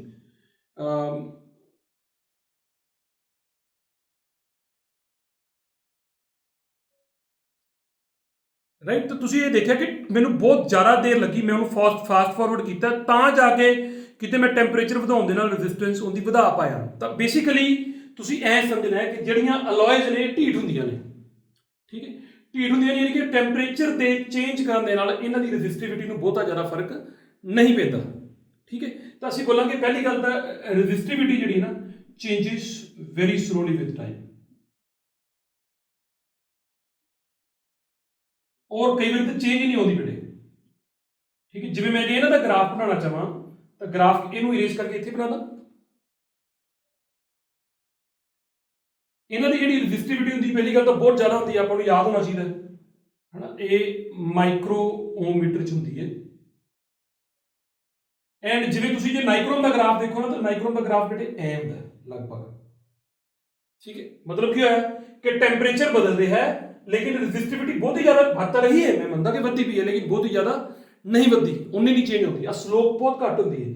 ਤੇ ਜੇ ਮੈਂਗਨੀਜ਼ ਦੀ ਗੱਲ ਕਰਾਂ ਨਾ, ਇਹ ਨਾਈਕ੍ਰੋਮ ਹੈ, ਠੀਕ ਹੈ, ਤੁਸੀਂ ਇਹਨੂੰ ਸਕਰੀਨਸ਼ਾਟ ਲੈਣਾ ਲੈ ਕੇ ਰੱਖ ਸਕਦੇ ਹੋ। ਚਲੋ ਮੈਂ ਇਹਦੇ ਵਿੱਚ ਹੀ ਬਣਾ ਦਿੰਦਾ, ਨਾਈਕ੍ਰੋਮ ਦਾ ਗ੍ਰਾਫ ਆਏ, ਮੈਂਗਨੀਜ਼ ਦਾ ਗ੍ਰਾਫ ਤਾਂ ਲਗਭਗ ਬੇਟੇ ਬਿਲਕੁਲ ਪੈਰਲਲ ਹੀ ਚੱਲਦਾ ਮੈਂਗਨੀਜ਼ ਦਾ, ਮਤਲਬ ਟੈਂਪਰੇਚਰ ਵੱਧ ਰਿਹਾ ਹੈ ਲੇਕਿਨ ਰੈਜ਼ਿਸਟਿਵਿਟੀ ਚੇਂਜ ਨਹੀਂ ਹੁੰਦੀ ਹੈ, ਢੀਠ ਹੁੰਦੀ ਹੈ। ਹੁਣ ਇਹਦਾ ਇੱਕ ਫਾਇਦਾ ਹੈ, ਅਲੋਇਜ਼ ਦਾ ਟੈਂਪਰੇਚਰ ਬਦਲਣ ਦੇ ਨਾਲ ਉਹਨਾਂ ਦੀ ਰੈਜ਼ਿਸਟਿਵਿਟੀ ਨਹੀਂ ਬਦਲਦੀ, ਇਹਦਾ ਇੱਕ ਫਾਇਦਾ ਹੈ। ਆਪਣੇ ਕੋਲ ਜਿੰਨੀਆਂ ਵੀ ਸਟੈਂਡਰਡ ਰੈਜ਼ਿਸਟੈਂਸਿਸ ਨੇ, ਜਿਵੇਂ ਮੈਂ ਤੁਹਾਨੂੰ ਨੈਕਸਟ ਲੈਕਚਰਾਂ 'ਚ ਦਿਖਾਵਾਂਗਾ, ਫਿਲਹਾਲ ਅਜੇ ਨਹੀਂ, ਅਜੇ ਉਹਦਾ ਟਾਈਮ ਆਇਆ ਨਹੀਂ। ਜਿਵੇਂ ਆਹ ਮੇਰੇ ਕੋਲ ਇੱਕ ਰੈਜ਼ਿਸਟੈਂਸ ਹੈ ਬੇਟੇ 5 ਓਮ ਦੀ, ਐਂਡ ਆਹ ਮੇਰੇ ਕੋਲ ਰੈਜ਼ਿਸਟੈਂਸਿਸ ਨੇ, ਇਹਨਾਂ 'ਚ ਬਹੁਤ ਸਾਰੀਆਂ ਜਿਹੜੀਆਂ ਰੈਜ਼ਿਸਟੈਂਸਿਸ ਨੇ, ਆਹ ਦੇਖੋ ਇਹਨਾਂ 'ਚ ਬਹੁਤ ਸਾਰੀਆਂ ਰੈਜ਼ਿਸਟੈਂਸਿਸ ਇੱਦਾਂ ਦੀ ਹੁੰਦੀਆਂ ਜਿਹੜੀਆਂ ਅਸੀਂ ਨਾਈਕ੍ਰੋਮ ਤੋਂ ਬਣਾਉਂਦੇ ਹਾਂ ਸਟੈਂਡਰਡ, ਈਵਨ ਤੁਹਾਡੀ ਲੈਬਸ 'ਚ ਅਵੇਲੇਬਲ ਹੁੰਦੀਆਂ ਨੇ, ਉਹ ਨਾਈਕ੍ਰੋਮ ਦੀਆਂ ਬਣਦੀਆਂ ਨੇ। ਕਿਉਂ? ਕਿਉਂਕਿ ਟੈਂਪਰੇਚਰ ਦੇ ਵਧਣ ਦੇ ਨਾਲ ਇਹਦੀ ਰੈਜ਼ਿਸਟਿਵਿਟੀ ਨੂੰ ਫਰਕ ਨਹੀਂ ਪੈਂਦਾ, ਠੀਕ ਹੈ। ਹੁਣ ਜੇ ਰੈਜ਼ਿਸਟਿਵਿਟੀ ਨੂੰ ਫਰਕ ਨਹੀਂ ਪੈਂਦਾ, ਲੈਂਥ ਤੇ ਏਰੀਆ ਫਿਕਸ ਕਰੀ ਜਾਣੀ, ਇਹਨਾਂ ਦੀ ਰੈਜ਼ਿਸਟੈਂਸ ਬਹੁਤੀ ਬਦਲਦੀ ਨਹੀਂ ਹੈਗੀ, ਤਾਂ ਇਸ ਕਰਕੇ ਇਹਨਾਂ ਨੂੰ ਇਹਨਾਂ ਤੋਂ ਸਟੈਂਡਰਡ ਰੈਜ਼ਿਸਟੈਂਸ, ਯਾਨੀ ਕਿ ਹੁਣ ਤੁਸੀਂ ਬਾਜ਼ਾਰੋਂ ਗਏ 5 ਓਮ ਦੀ ਰੈਜ਼ਿਸਟੈਂਸ ਲੈਣ ਗਏ, ਤੇ ਜੇ ਤੁਸੀਂ ਕਿਤੇ ਉਹ ਕੰਡਕਟਰ ਦੀ ਬਣੀ ਹੋਈ ਲੈ ਲਈ ਤਾਂ ਇੱਕ ਪ੍ਰੋਬਲਮ ਹੈ ਕਿ ਉਹਦੀ ਟੈਂਪਰੇਚਰ ਦੇ ਵਧਣ ਨਾਲ ਰੈਜ਼ਿਸਟੈਂਸ ਨੂੰ ਫਰਕ ਪੈਣਾ, ਲੇਕਿਨ ਇਹਨਾਂ ਦਾ ਫਰਕ ਨਹੀਂ ਪੈਂਦਾ। ਇੱਕ ਹੋਰ ਤੁਹਾਨੂੰ ਤਰੀਕਾ ਦੱਸਦਾ, ਜਿਹੜੇ ਅਲੋਇਜ਼ ਹੁੰਦੇ ਨੇ, ਜੇ ਆਪਾਂ ਉਹਨਾਂ ਦੀ ਅਲਫੇ ਦੀ ਗੱਲ ਕਰੀਏ, ਅਲਫਾ ਦੀ, ਫਿਰ ਅਗੇਨ ਸਾਨੂੰ ਪਤਾ ਹੈ ਕਿ ਜਦੋਂ ਆਪਾਂ ਟੈਂਪਰੇਚਰ ਵਧਾਵਾਂਗੇ ਆਹ ਤਾਂ ਚੀਜ਼ ਪੋਜ਼ਿਟਿਵ ਹੋਗੀ ਬੇਟੇ, ਲੇਕਿਨ ਉੱਪਰ ਵਾਲੀ ਚੀਜ਼ ਬਹੁਤੀ ਜ਼ਿਆਦਾ ਬਦਲਦੀ ਨਹੀਂ ਹੈਗੀ, ਬਹੁਤੀ ਜ਼ਿਆਦਾ ਬਦਲਦੀ ਤਾਂ ਹੈਗੀ ਹੈ ਲੇਕਿਨ ਬਹੁਤੀ ਨਹੀਂ ਬਦਲਦੀ। ਮੈਂ ਬੋਲਾਂਗਾ ਕਿ ਅਲਫਾ ਹੁੰਦਾ ਤਾਂ ਪੋਜ਼ਿਟਿਵ ਹੈ, ਮੰਨਦਾ ਇਸ ਗੱਲ ਨੂੰ, ਲੇਕਿਨ ਅਲਫਾ ਜਿਹੜਾ ਹੈ ਨਾ, ਉਹ ਇਜ਼ ਵੈਰੀ ਸਮਾਲ, ਅਗੇਨ ਯਾਰ ਜਿਹੜੀ ਚੀਜ਼ ਬਦਲੇ ਨਾ, ਜਿਹੜੀ ਚੀਜ਼ ਫਿਕਸ ਰਹੇ, ਉਹਨੂੰ ਆਪਾਂ ਸਟੈਂਡਰਡ ਬਣਾਉਂਦੇ ਆ। ਤਾਂ ਇਸ ਕਰਕੇ ਤੁਸੀਂ ਵੇਖੋਗੇ ਕਿ ਮੈਂ ਜਿੰਨੇ ਵੀ ਐਕਸਪੈਰੀਮੈਂਟਸ ਕਰਾਂਗਾ ਹੁਣ ਤੋਂ, ਉਹਨਾਂ 'ਚ ਮੈਂ ਬਾਰ-ਬਾਰ ਨਾਈਕ੍ਰੋਮ ਦੀ ਵਾਇਰ ਵਰਤਣੀ, ਕਿਉਂਕਿ ਮੇਰੇ ਕੋਲ ਨਾਈਕ੍ਰੋਮ ਦੀ ਵਾਇਰ ਅਵੇਲੇਬਲ ਹੈ। ਤਾਂ ਉਹ ਅਲੋਏ ਹੈ ਤੇ ਉਹਦੀ ਰੈਜ਼ਿਸਟੈਂਸ ਬਹੁਤ ਹੀ ਜ਼ਿਆਦਾ ਬਦਲਦੀ ਨਹੀਂ ਹੈਗੀ। ਕਿਉਂ? ਆ ਦੋ ਰੀਜ਼ਨਸ ਕਰਕੇ। ਇੱਕ ਤਾਂ ਉਹਨਾਂ ਦਾ ਅਲਫਾ ਵੈਰੀ ਸਮਾਲ ਹੈ, ਇੱਕ ਉਹਨਾਂ ਦੀ ਜਿਹੜੀ ਰੈਜ਼ਿਸਟਿਵਿਟੀ ਹੈ ਉਹ ਆਲਮੋਸਟ ਕੀ ਰਹਿੰਦੀ ਹੈ, ਸੇਮ ਰਹਿੰਦੀ with temperature. Is that okay? ਹੁਣ ਤੀਜੀ ਗੱਲ ਕਰਦੇ ਹਾਂ ਸੈਮੀਕੰਡਕਟਰਾਂ ਦੀ ਬੇਟੇ। ਸੈਮੀਕੰਡਕਟਰ ਬਾਰੇ ਵੈਸੇ ਤਾਂ ਐਕਚੁਅਲੀ ਆਪਣਾ ਲਾਸਟ ਯੂਨਿਟ ਹੈ ਜਿਹਦੇ 'ਚ ਆਪਾਂ ਪੜ੍ਹਨਾ ਹੈ, ਠੀਕ ਹੈ, ਬਟ ਛੋਟੀ ਇੱਕ ਮੈਂ ਆਊਟਲਾਈਨ ਦੇ ਦਿੰਦਾ ਤੁਹਾਨੂੰ ਹੁਣੇ। ਜਿਹੜੇ ਸੈਮੀਕੰਡਕਟਰ ਨੇ ਨਾ ਬੇਟਾ, ਉਹਨਾਂ ਦੇ ਵਿੱਚ ਜਦੋਂ ਉਹ ਥੋੜੇ ਅਲੱਗ ਤਰ੍ਹਾਂ ਦੇ ਮਟੀਰੀਅਲ ਨੇ, ਇੰਨੇ ਅਲੱਗ ਤਰ੍ਹਾਂ ਦੇ ਨੇ ਕਿ ਉਹਨਾਂ ਤੋਂ ਹੀ ਤੁਹਾਡੇ ਮੋਬਾਈਲਸ ਬਣੇ ਨੇ। ਦੇਖੋ ਮਤਲਬ ਉਹਨਾਂ ਦਾ ਬਿਹੇਵੀਅਰ ਹੀ ਥੋੜਾ ਜਿਹਾ ਅਲੱਗ ਜਿਹਾ। ਉਹਨਾਂ ਕੋਲ ਪਹਿਲਾਂ ਫ੍ਰੀ ਇਲੈਕਟ੍ਰੋਨਸ ਨਹੀਂ ਹੁੰਦੇ, ਲੇਕਿਨ ਜਿਵੇਂ ਟੈਂਪਰੇਚਰ ਵਧਾਉਣੇ ਆ, ਉਲਟਾ ਫ੍ਰੀ ਇਲੈਕਟ੍ਰੋਨਸ ਆਉਣ ਲੱਗ ਪੈਂਦੇ ਨੇ, ਠੀਕ ਹੈ। ਹਾਲਾਂਕਿ ਜਦੋਂ ਰਿਲੈਕਸੇਸ਼ਨ ਟਾਈਮ ਇਹ ਘਟਦਾ ਹੈ, ਲੇਕਿਨ ਆ ਜਿਹੜਾ ਹੈ ਇਹ ਬਹੁਤ ਜ਼ਿਆਦਾ ਵੱਧ ਜਾਂਦਾ ਹੈ। ਉਹਨਾਂ ਦੇ ਕੇਸਿਸ 'ਚ ਇਹ ਬਹੁਤ ਜ਼ਿਆਦਾ ਵਧਣ ਕਰਕੇ ਜਿਹੜੀ ਉਹਨਾਂ ਦੀ ਰੈਜ਼ਿਸਟਿਵਿਟੀ ਉਹ ਘਟ ਜਾਂਦੀ ਹੈ।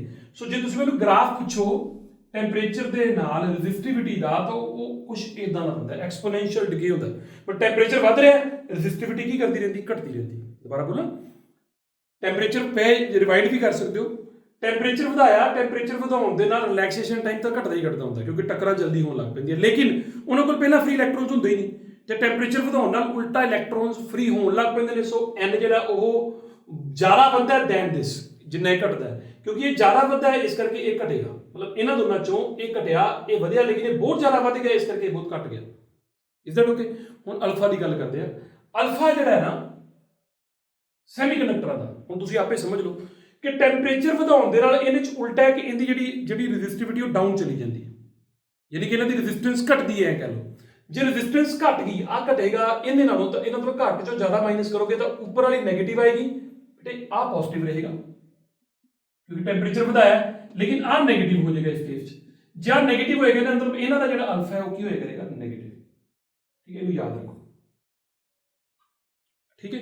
ਇਹਨਾਂ ਦਾ ਅਲਫਾ ਕੀ ਹੈ, ਪੋਜ਼ਿਟਿਵ। ਇਹਨਾਂ ਦਾ ਅਲਫਾ ਪੋਜ਼ਿਟਿਵ ਹੈ ਬਟ ਵੈਰੀ ਸਮਾਲ ਹੈ, ਇਹੀ ਇਹਨੇ ਨਜ਼ਾਰੇਦਾਰ ਗੱਲ ਵੀ ਹੈ। ਇਹਨਾਂ ਦਾ ਅਲਫਾ ਨੈਗੇਟਿਵ ਹੁੰਦਾ ਹੈ। ਹੁਣ ਗੱਲ ਕਰਦੇ ਹਾਂ ਲਾਸਟ ਤੇ ਰਹਿ ਗਈ ਇਨਸੂਲੇਟਰ। ਇਨਸੂਲੇਟਰ ਦਾ ਗ੍ਰਾਫ ਤਾਂ ਮੈਨੂੰ ਵੀ ਨਹੀਂ ਪਤਾ ਕਿੱਦਾਂ ਦਾ ਹੋਏਗਾ, ਅਲੱਗ-ਅਲੱਗ ਦਾ ਅਲੱਗ-ਅਲੱਗ ਹੋਏਗਾ, ਲੇਕਿਨ ਜਿਹੜੇ ਇਨਸੂਲੇਟਰ ਨੇ ਇਹਨਾਂ ਦੀ ਜਿਹੜੀ ਰੈਜ਼ਿਸਟਿਵਿਟੀ ਹੁੰਦੀ ਹੈ ਉਹ ਬਹੁਤ ਜ਼ਿਆਦਾ ਹੁੰਦੀ ਹੈ ਬੇਟੇ,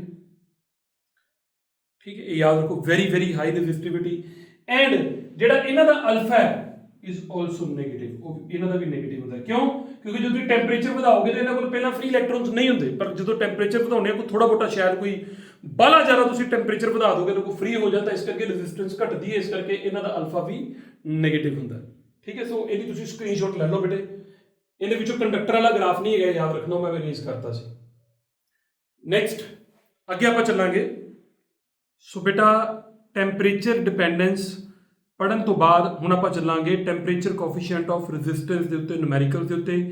ਵਧੀਆ ਗੱਲਾਂ ਫਿਰ ਸਿੱਖਾਂਗੇ, ਸਿਰਫ 3 ਨੂਮੈਰੀਕਲ, ਸੌਖੇ ਜਲਦੀ ਖਤਮ ਹੋਣ ਵਾਲੇ, ਪਰ ਇੰਪੋਰਟੈਂਟ ਨੇ। ਜੇ ਤੁਸੀਂ ਵਧੀਆ ਬਣਨਾ ਹੈ ਤਾਂ ਉਹਨਾਂ ਨੂੰ ਧਿਆਨ ਨਾਲ ਸੁਣਨਾ, ਠੀਕ ਹੈ। ਸੋ ਪਹਿਲਾ ਨੂਮੈਰੀਕਲ ਤੁਹਾਡੇ ਕੋਲ ਸਕਰੀਨ ਤੇ ਹੈਗਾ। ਕੀ ਹੈ ਕਿ ਤੁਹਾਨੂੰ ਨੇ ਕਿਹਾ ਹੈ ਕਿ ਕਾਪਰ ਵਾਇਰ ਹੈ ਐਂਡ ਉਹਦੀ ਜਿਹੜੀ 0 ਡਿਗਰੀ ਤੇ ਸੈਲਸੀਅਸ ਤੇ ਰੈਜ਼ਿਸਟੈਂਸ ਹੈ, ਉਹਨੂੰ ਸਾਨੂੰ ਪਤਾ ਹੈ ਕਿ ਕੀ ਲਿਖਦੇ ਹੁੰਦੇ ਆ, ਐਟ 0 ਡਿਗਰੀ ਸੈਲਸੀਅਸ ਜਿਹੜੀ ਰੈਜ਼ਿਸਟੈਂਸ ਹੁੰਦੀ ਉਹਨੂੰ ਅਸੀਂ R0 ਕਹਿੰਦੇ ਹਾਂ, ਇਹੀ ਕਹਿੰਦੇ ਨਾ।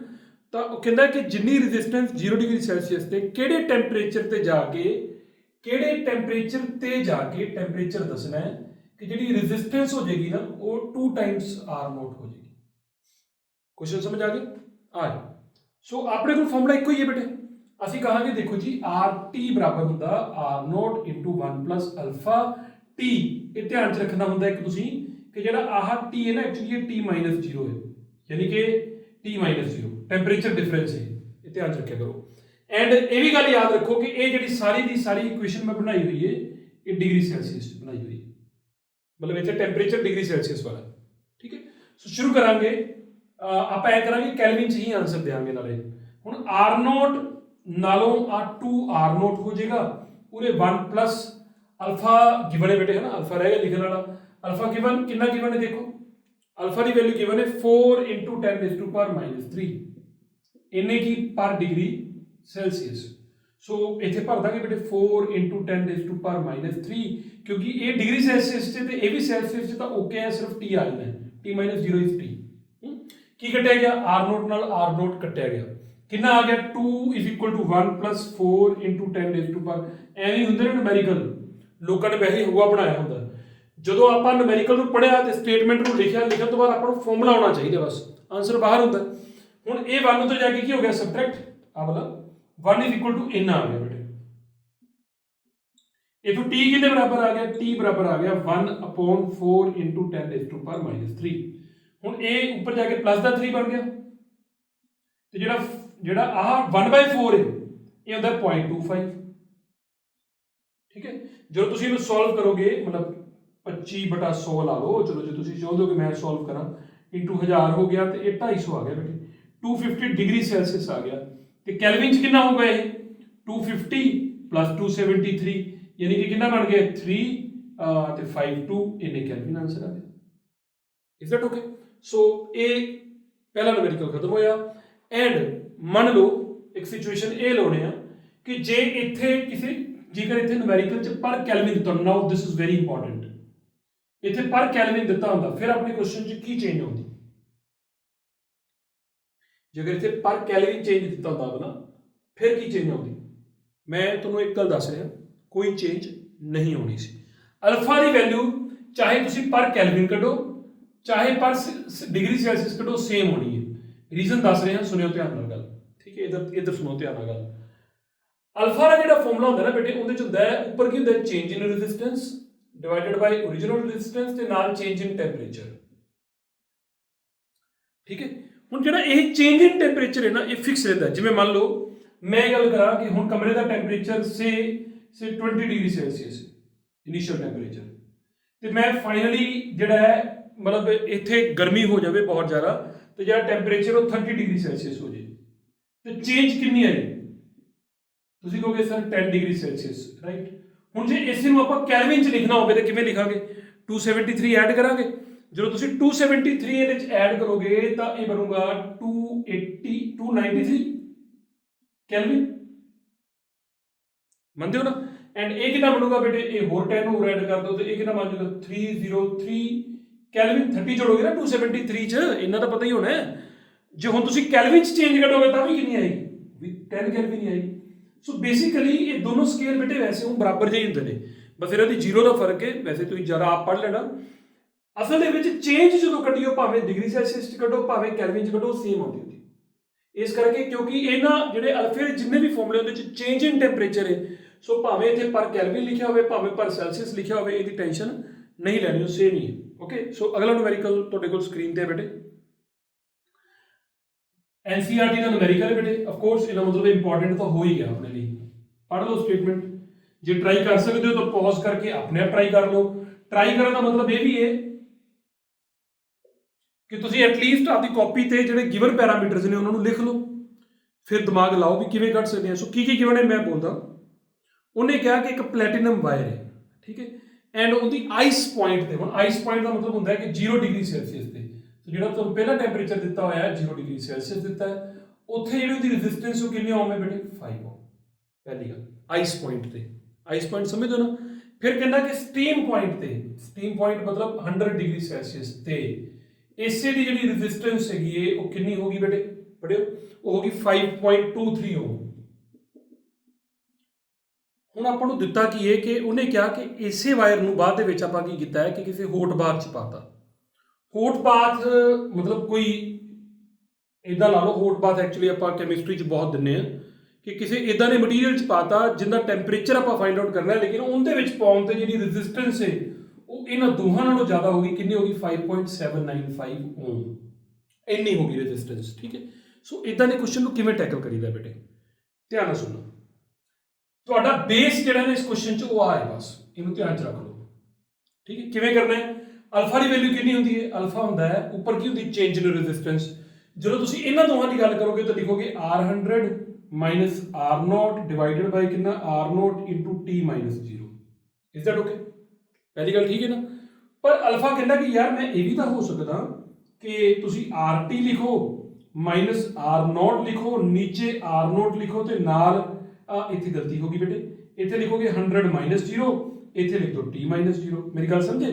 ਇਹ ਅਲਫਾ ਕਦੋਂ ਲਿਖਤਾ? ਜਦੋਂ 0 ਡਿਗਰੀ ਸੈਲਸੀਅਸ ਤੋਂ ਰੈਜ਼ਿਸਟੈਂਸ ਕਿੱਥੇ ਕੱਢਣੀ? 100 ਦੇ ਵਿੱਚ।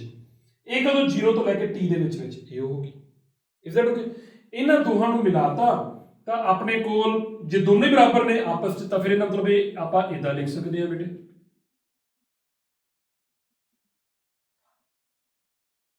हंड्रेड आ गया, उरे कितना आ गया R T minus R nought divided by कितना आर नॉट इंटू कला टी। Is that okay? दोनों साइड बेटे लैफ्ट साइड बराबर सी राइट साइड बराबर कर ली, आर नॉट नाल आर नॉट कटिया गया, इहदी वैल्यू भर दो कितनी आर 100 दी 5.23 माइनस कितना 5 नीचे कितना 100, ठीक है, is equal to R T कितना है आ गया 5.795 माइनस कितना करोगे आर नोट हो कितना 5 एवं ही है यार, कुछ नहीं है, लो जी आ गया। हुण पूरे न्यूमेरिकल च कादी वैल्यू नहीं पता अपन, सिर्फ टी दी नहीं पता, कढ लांगे, ठीक है।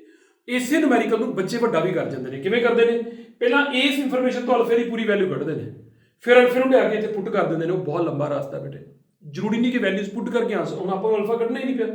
अच्छा टी पहले नूं सॉल्व कर लो, ये कितना आ गया 0.23 डिवाइडेड बाय कितना 100 इज इक्वल टू कितना 0.795 डिवाइडेड बाय कितना टी, टी कितने बराबर आ गया बेटे, वो आ गया 0.795, अब 0.23 नीचे जाएगा, समझ गए, ये नीचे आएगा और टी ऊपर चला गया ना उधर, ये नीचे आएगा तो ये 100 उधर जाके मल्टीप्लाई हो जाएगा।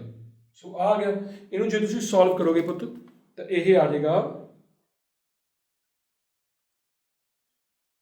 ये आ जाना 345.65 इन्हें की बेटे डिग्री सेल्सियस। ऑफ कोर्स ज़्यादा ही होना चाहिए सी दोनों नालों, क्योंकि रेजिस्टेंस में बहुत फर्क पैगा सी। So this is how this is done, ठीक है, इनकी प्रैक्टिस करनी है अच्छे तरीके नाल। अगला न्यूमेरिकल अगेन लास्ट न्यूमेरिकल ये वाला, एंड उस तो बाद ऑफ कोर्स जिथे तुसीं इन्नी दूर आ गए हो तो एक डेमोनस्ट्रेशन तो करवानी बनती है ना, बड़ी वधिया डेमोनस्ट्रेशन है करांगे। एवं मेरे दिमाग च आ गई भी चलो जे अज न्यूमेरिकलों का सैशन लाया तो एक अद्धी डेमोनस्ट्रेशन भी आप करांगे, करवानी बाद सी तो हुणे करवा के भेजूंगा।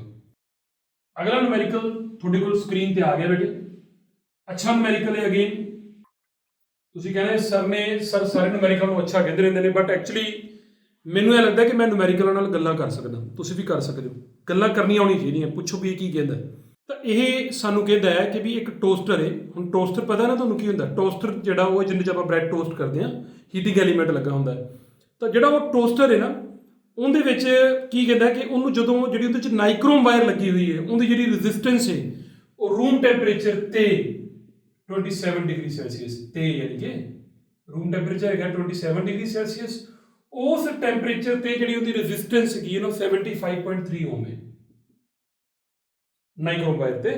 ਹੁਣ ਜਿਹੜੀ ਉਹ ਨਾਈਕ੍ਰੋਮ ਵਾਇਰ ਹੈ ਮੈਂ ਇਹਨੂੰ ਇਦਾਂ ਬਣਾ ਰਿਹਾ, ਉਹ ਇਦਾਂ ਆਫ ਕੋਰਸ ਨਹੀਂ ਹੋਏਗੀ, ਆ ਨਾਈਕ੍ਰੋਮ ਵਾਇਰ ਹੈ, ਇਹਨੂੰ ਫਿਰ ਕਹਿੰਦਾ ਕਿ ਆਪਾਂ 230 ਵੋਲਟ ਦੀ ਸਪਲਾਈ ਲਾਤੀ। यही तो एक तरीके प्रैक्टिकली डेमोनस्ट्रेट कराने की कोशिश करनी कि एवें हुंदा है वाकई, ठीक है।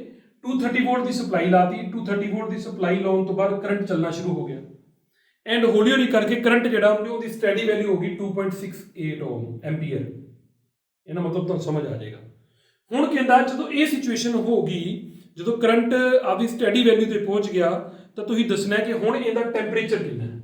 आपां हुण ये इनिशियल टैंपरेचर सी मैं T1 कह देना, T2 फाइंड आउट करना है, ठीक है। तुसीं कहोगे सर कितना ना क्वेश्चन है, देखो पुत्र असल दे विच जदों तार च करंट चलेगा तो तुहानूं ये हुणे करा के हटिया कि कोलिजन होणगे, उहदे करके की होगा रेजिस्टेंस जिहड़ी वो वधेगी। सो क्वाइट ऑबवियस है कि जदों आपां तार दे विचों करंट चलाउने ना तो उहदे करके उहदी जिहड़ी रेजिस्टेंस है जिहड़ी वो हीटिंग होण करके ज़्यादा होण लग पैंदी है, ठीक है। तो इहदी ही डेमोनस्ट्रेशन तुहानूं एंड ते मैं कराउणी हुई है, राइट। तो जो रेजिस्टेंस बढ़ गई वो आप कढ़ लेने कितनी होगी, हम पहली रेजिस्टेंस आए पहला टैंपरेचर आए, दूसरी रेजिस्टेंस मैं तो दसा किवें कढ़ांगे, सुन लो। दूसरी रेजिस्टेंस जो टैंपरेचर T2 होएगा वो पता कितने बराबर होती है, रेजिस्टेंस का फॉर्मूला ओम्स लॉ ये कहता है कि वो बराबर होएगी V डिवाइडेड बाय I, क्योंकि V बराबर होता है IR दे, पता है ना। तो इथों V की वैल्यू कितनी है 230 डिवाइडेड बाय कितना करोगे, तुसीं करोगे 2.68 इन्हें की बेटा एम्पीयर, जो इन्हें सॉल्व करोगे तो यह आ जाता है 85.82 ओम। तो वेरी ऑब्वियस कि पहला नालों रेजिस्टेंस बढ़ गई, हुण बहुत सौखा है। तुहानूं अल्फा जिहड़ा है ना वो एवरेज दिता है, तो मैं अल्फा दस ही चुका कि एवरेज कितना की हुंदा है, जो भी कोई दो डिफरेंट टैंपरेचर दिते होण कितना गिवन है 1.7 × 10⁻⁴ पर कितना -4 पर डिग्री सेल्सियस और पर केल्विन फर्क नहीं पैंदा। हुण बेटे आ पता है, आ पता है, आ पता है, तो टैंपरेचर फाइंड आउट करना है, अल्फा भी पता है, अल्फा बराबर होंदा है R2, वैसे ये एवरेज वैल्यू है R2 - R1, ਜਾਂ ਆਪਾਂ ਇੱਥੇ ਕਹਿ ਦਈਏ RT2 - RT1 divided by RT1 × T2 - T1। सो अल्फे की वैल्यू भरो बेटे, अल्फा कितना अपना 1.7 इंटू 10⁻⁻4 RT2 माइनस RT1 ਇਹਦੇ ਚੋਂ ਇਹਨੂੰ ਮਾਈਨਸ ਕਰੋ ਤਾਂ 85.82 माइनस 75.3 डिवाइडेड बाय आ जाओ 75.3 इंटू दोनों टेम्परेचर फर्क, एक टेम्परेचर अपन पता नहीं गा बेटे T2 पता नहीं लेकिन T1 अपन पता है कितना 27। तो इस पूरी इक्वेशन सॉल्व करने वाला कौन है बेटे, कला T2 आला T2। मैं T2 माइनस 27 उधर ले जाना, इनू बेटे उधर ले जाना नीचे, तो 85.82 माइनस 75.3 डिवाइडेड बाय 75.3 पहले ही हैगा आ नीचे आ गया। इनू बेटे जो तुम सॉल्व करोगे जिन्ना भी इतने आंसर आऊगा तो T2 कितना आ जाएगा उहदे च 27 ऐड करके मैं तुहानू आंसर दस देना, तुसीं वेरीफाई कर लेना कि ठीक आउंदा कि नहीं आउंदा। इहदा आंसर जिहड़ा वो 849 डिग्री सैल्सियस आ जाना। जे इहनू कैलविन च लिखना है तो 273 होर ऐड कर दो। सो दिस इज इट, सौखा सी। हुण इहदे च वखरा की सीखिया आपां कि तार च जदों करंट चलदा है तो हीटिंग होने करके इहदी रेजिस्टेंस नूं फर्क पैंदा है, ये आपां देखना है, ठीक है। यानी कि जदों नहीं चलदा करंट तो जो करंट चला देंगे एक बारी उदों जो ये गर्म हो जाती है फिर ये रेजिस्टेंस में फर्क पैंदा है। हुण करंट चला के तुहानूं नोट करवाना, ठीक है। सो देखो किवें करांगे इहनूं आपां। मेरे कोल किदां दी चीज़ है आह, तुसीं वैसे आह जिहड़ा बल्ब है ना बेटे, हुण तुहानूं ये पता होना चाहिए कि जिहड़ा बल्ब हुंदा ना, बल्ब के अंदर भी एक वायर हुंदी है छोटी जी, है ना। वो वायर जो मैं इनू किसी सर्किट के लावांगा, जे बल्ब जगेगा तो इन्हें मतलब पक्की गल है करंट ऐ जा रहा है, जिवें मान लो इधरों आया ऐ गया इदा चला गया। सो इहदे करंट चलेगा पहले नंबर पर, क्योंकि इहदे अंदर एक तार है तो पहले आप इहदी ओमे रेजिस्टेंस फाइंड आउट करते हैं। सो देखियो किदां करांगे।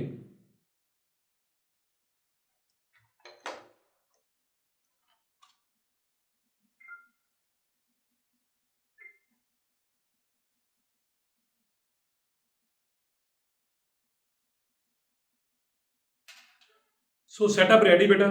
यह बैटरी क्यों लाई, क्योंकि असी चलाना है करंट।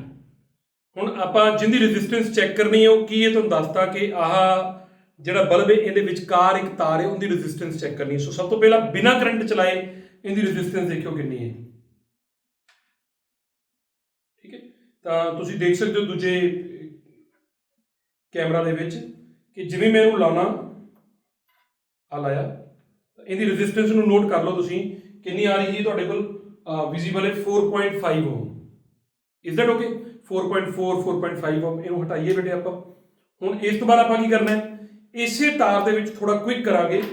पहला आपां इहनूं लाउणे आ, लाउण तो बाद बल्ब जगेगा ऑफ कोर्स। मैं एक तार इधर लाई बेटे, एक तार जिहड़ी आपां इधर लाई, बल्ब भाई साहब जगन लग पे, जगन दिंदे आ। एंड मैं ये कोशिश करदा कोई मतलब लगभग 1 मिनट लिए इनू जगन दिंदे आ, तो वीडियो नूं फास्ट फॉरवर्ड होण देंगे कि गर्म होण दिओ।